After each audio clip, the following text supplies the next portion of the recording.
Bonjour, wie geht's, verstehst? Noch immer ausfallbar, and this is Greg for Tesla Fan Insight.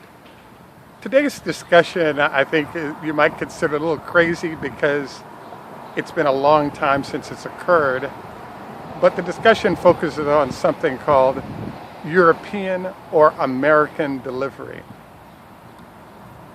This is Greg for Tesla Fan Insight, and one of the things I started thinking about over the last few weeks was the fact that for a long time, going back since I've been testing cars for the last 30 years, many of the big European manufacturers like Mercedes and BMW have been having European deliveries. So people from all over the world would head over to Europe to pick up their vehicles instead of just waiting until they're shipped to their local dealer.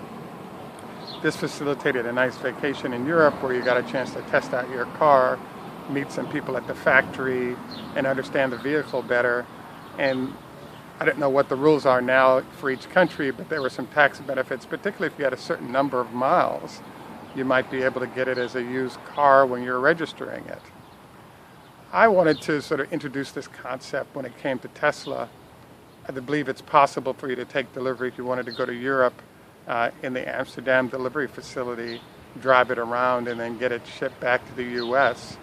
But really what I was targeting is the fact that I think taking the time to either take delivery or head to the Bay Area and rent a Tesla for a few days and visit some key locations for Tesla, I think would be worthwhile because we're moving into a whole different realm of vehicle and a whole different realm of manufacturer.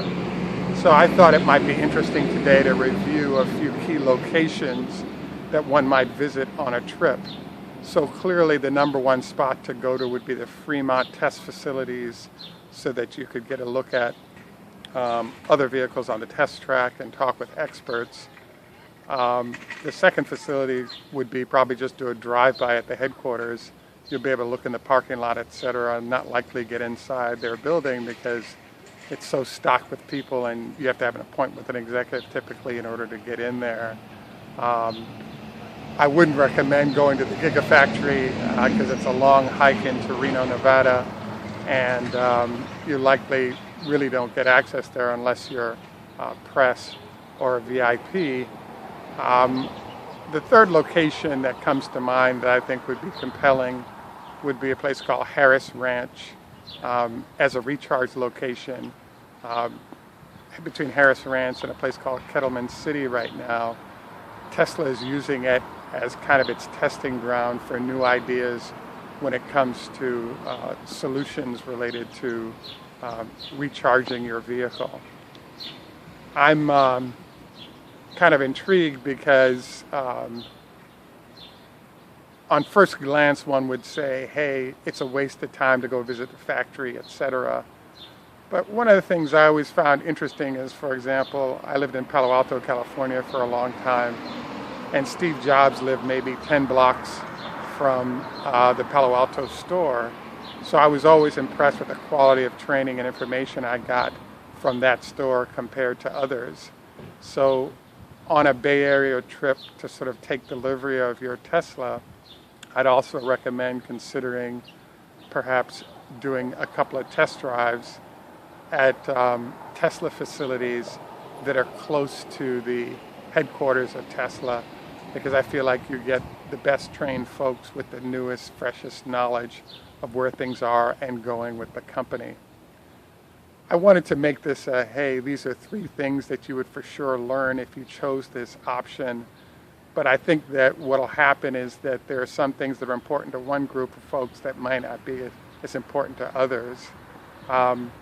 When I was doing a lot of riding and test driving, I really enjoyed the opportunity to drive through the parking lots of some of these big companies that manufacture cars, because executives as well as engineers might introduce you to ideas, in terms of extras on the vehicles, etc., that are not available to the general public yet, but are compelling because they're very useful. And it's kind of fun to see how the best folks who are building these vehicles are modifying them in ways that you might find useful when you return to wherever you might have arrived from.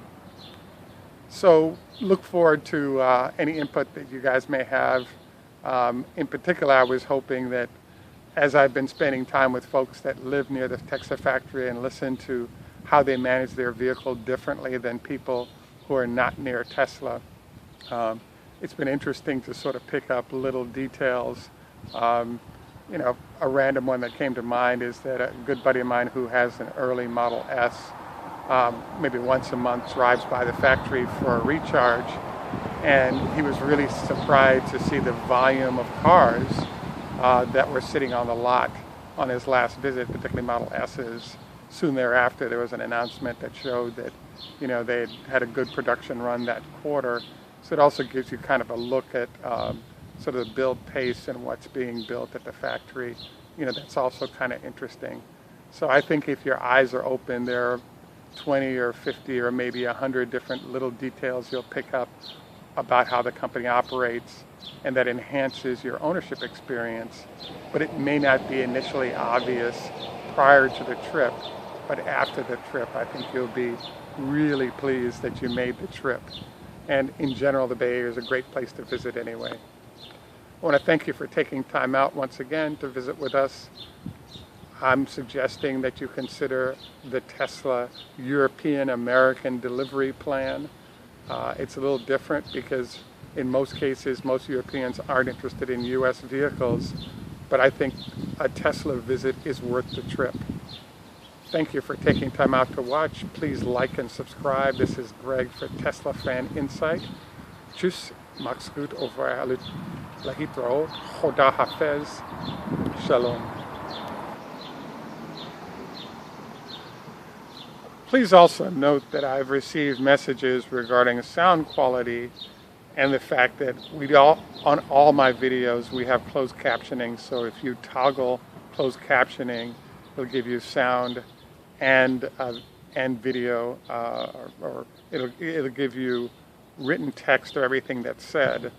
I think that might enhance any concerns regarding sound quality. Thank you again and have a great day.